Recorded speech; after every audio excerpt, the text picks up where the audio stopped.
High, good morning. এখন বাজে হচ্ছে 15টা। আমি রেডি হয়ে গেছি অফিসের জন্য। কালকে আমি 1:30টার সময় বিছানায় শুতে গেছি, ঘুমই আসে না এই করতে করতে যখন লাস্ট ঘড়ি দেখেছি তখন বাজে 2:20 বাজে। তো তারপরে আমি ঘুমিয়েছি আর এই উঠলাম। আজকে চোখে কাজল আইলাইনার কিছু পরিনি, কারণ রাত্রেবেলা এসে মেকআপ টেকআপ করবো অল্প স্বল্প। ওই জন্য ভেবেছি যে ক্লিন থাকলে হলে এই সময় কাজল বাজল ওঠাতে হবে, ঘেটে বেটে যায় তো। তো যাই হোক, এখন আমি ওয়েট করছি আমার দাদার জন্য, যে দাদার সাথে আমি এভরিডে অফিস যাই। সেই দাদার সাথে একটা স্টোরি আছে, এটা আমি পরে একটা ব্লগে শেয়ার করবো। মানে আমি বাইকে করে যাই এখন যার সাথে, সে আমাদের বাড়ির কাছেই থাকে। তো তাকে আমি পেয়েছিলাম আমার চিন ড্রাইভার থেকে। এবার সেই পাওয়াটারও একটা মজার গল্প আছে, বাট এখন বলতে পারবো না, এখন আমাকে বেরোতে হবে কারণ দাদা আসছে আর 5 মিনিটে। তো আমি বেরিয়ে যাই, অফিস থেকে এসে রেডি হয়ে তারপর আমরা আবার যাবো হচ্ছে মেহেন্দিতে। সো কুন্তলা আর সুমনের বিয়ে একদম পর পর। আর আজকে ছিল হচ্ছে সুমনের মেহেন্দি। এই যে মধ্যমগ্রাম থেকে ক্রস করছি, মধ্যমগ্রামেই সুমনের শ্বশুর বাড়ি, এখানেই আসবো একটু বাদে। আমি সোজা চলে গেলাম পার্লারে, তোমাদেরকে বলা হয়নি কালকে আমি হেয়ার কাট করিয়েছি প্লাস হেয়ারে কালার করেছি অনেকদিন বাদে। আর ভাবলাম যে যাচ্ছি যখন একটু সুন্দর করে হেয়ার স্টাইল করে যাই, কারণ আমি যে ড্রেসটা পরবো সেটা একদম সিম্পল ড্রেস, তোর সাথে যদি একটু হেয়ার স্টাইলটা সুন্দর করা যায় তাহলে হয়তো ভালো লাগবে। হাই, এখন বাজে হচ্ছে 6:30। আমি অফিস থেকে 5টায় বেরিয়েছি। দেন পার্লারে গেছিলাম, আমি কার্ল করে এসেছি, ক্রিম প্লাস কার্ল, কারণ আমার হেয়ার সামনের দিকটা এত থিন কি আমি কোনো হেয়ার স্টাইলই করতে পারি না। ওই জন্য আমি বলেছিলাম একটু ক্রিম করে দিতে, যাতে একটু ভলিউম লাগে, প্লাস একটুখানি হালকা কার্ল করে দিতে। কার্লটা এত সুন্দর করেছে। আমি ফোনটাকে ট্রাইপডে সেট করে তোমাদেরকে দেখাচ্ছি। এখন ঝটপট ঝটপট রেডি হতে হবে। 7টা তো টাইম দিয়েছে, বাট 7টার মধ্যে পৌঁছতে পারবো না, 8টা তো আমার বাজবেই।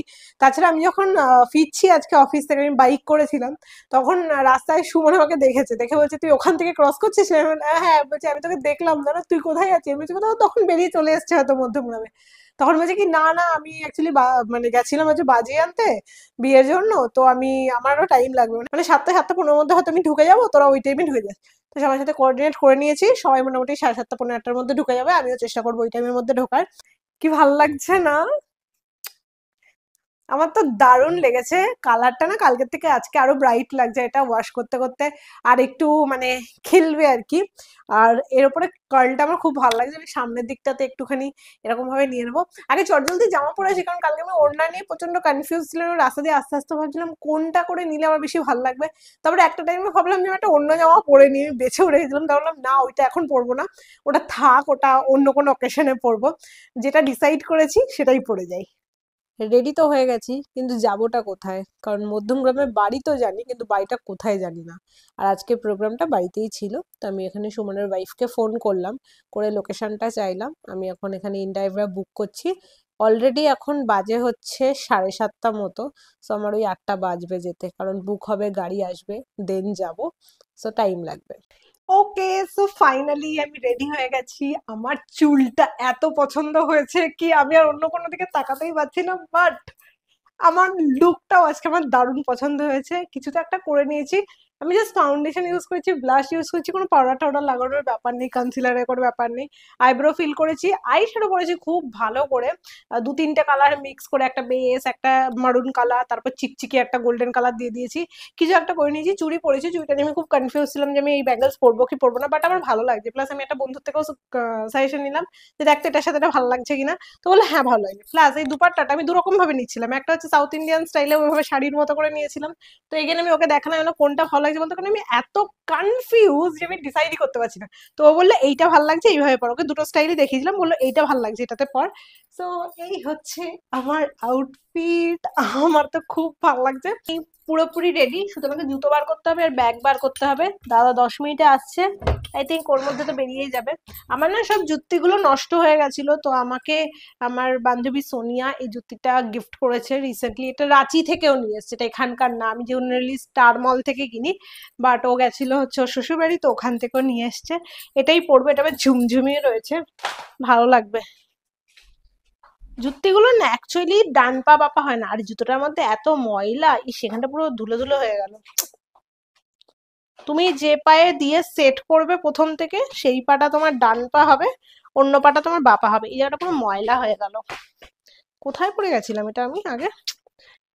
আমার এই আউটফিটের শর্টসটা যখন আমি আপলোড করেছিলাম, 2-3টে কমেন্ট আমার চোখে পড়ে ইনস্টাগ্রাম আর ইউটিউবে। সেটা হচ্ছে, একজন লিখেছিল যে শাড়ি পরলেই পারতে, আরেকজন লিখেছিল যে এটা আবার কি জামা, সায়া ব্লাউজের সাথে কেন ওড়না নিয়েছো। তো এটা একটা স্কার্ট ছিল, আর স্কার্টের সাথে আমি ব্লাউজ আর দুপাট্টা নিয়েছি। এটা সাউথ ইন্ডিয়ান স্টাইলে পরা। সাউথ ইন্ডিয়ান স্টাইল জামা কাপড় আমার খুব ভালো লাগে, আর আমি জামা কাপড় নিয়ে এক্সপেরিমেন্ট করি।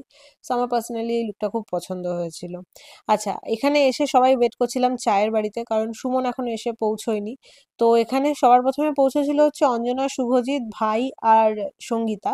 তারপরে আমি আসলাম, আমিও এসে ওদের সাথে জয়েন করলাম। এখানে আমরা সবাই সুমনের জন্য ওয়েট করছি। সুমন ইভেন্টে ঢুকে গেলে তারপর আমরা ঢুকবো। এই হচ্ছে সঙ্গীতা, পাশে অঞ্জনা। আর এই ভ্লগে তোমরা অনেককেই দেখতে পাবে না আমাদের বন্ধুদের, তো জিজ্ঞাসা করবে তো আমি জানি, এই জন্য আগে থেকে বলে দিই সবাই আসতে পারেনি।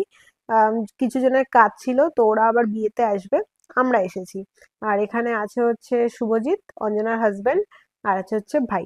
আমি অ্যাকচুয়ালি এক্সাক্ট লোকেশন পর্যন্তই ক্যাবটা করেছিলাম, কিন্তু যখন দেখলাম ওরা এখানে ওয়েট করছে তো আমি নেমে গেছি। আমি যেহেতু অনেকটা পরে গেছিলাম, বেশিক্ষণ ওয়েট করতে হয়নি, 5 মিনিটের মধ্যে সবাই চলে এসেছিল। আর এখানে আমাদের গ্রুমের এন্ট্রিটা দেখো।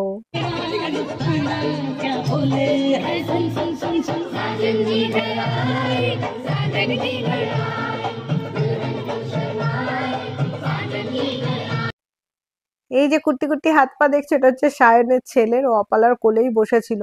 যেখানে ব্রাইড বসেছিল, মেহেন্দি পড়ছিল, আমরা ওর সাইডে বসে গেছিলাম।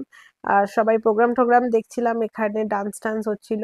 কিন্তু এই মহাশয়ের একটাই জিনিস পছন্দ, সেটা হচ্ছে মেয়েদের চুড়ি টিপ, এগুলো নিয়েও খেলতে খুবই ভালোবাসে। তো ওর সাথে বসে থাকলে একদম টাইম কেটে যায়। কি সুন্দর করে যেন না কোলে আসতে বললে না না না না করে, আবার ও ডান্স করছিল যেন না হাত নাচি নাচি। ভীষণ কিউট, একটা কিউটের ডাব্বা পুরো।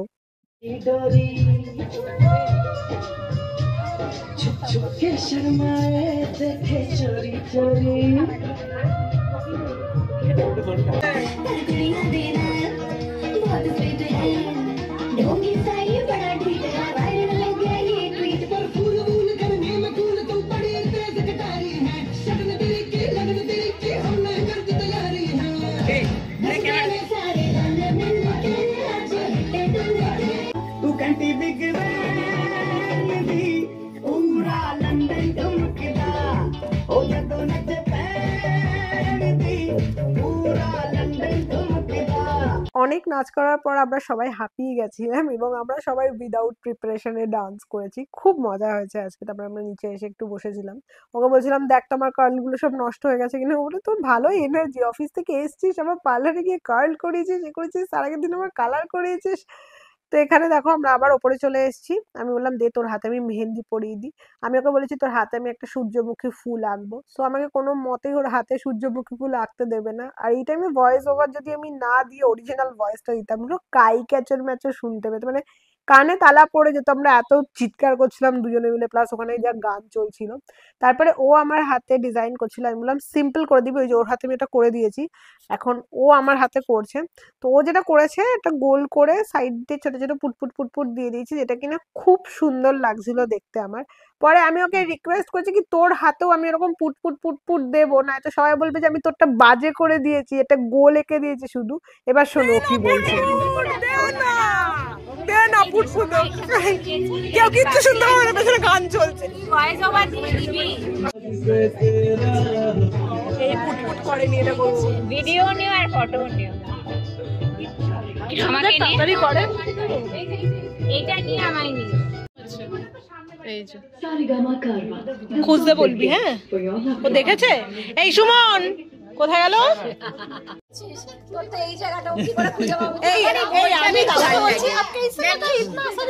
আজকে খুব মজা করেছি, খুব আনন্দ করেছি, খাওয়া দাওয়া হয়েছে, নাচ গান হয়েছে, মেহেন্দি পড়া হয়েছে। আজকে ভিডিওটা এই পর্যন্তই রাখছি। এখন বেশি বড় ভ্লগ শুট করা হয় না, টাইম পাই না, বা আমার ওই এন্থুটাও আর নেই। তো ছোট ছোট কিছু ক্লিপস নিয়ে রাখি। ফেসবুকটা ফলো করো, ফেসবুক পেজে আমি কিছু অন্য অন্য ক্লিপস দেবো, যেগুলো হয়তো তোমরা এখানে দেখতে পাবে না। বিয়ের ভ্লগটা আমি ফেসবুকেই দেবো, আমি ইউটিউবে দেবো না। তো তোমরা ওখানটাতে দেখে নিও। Thank you so much for watching. Bye, I love you all, see you soon, tata.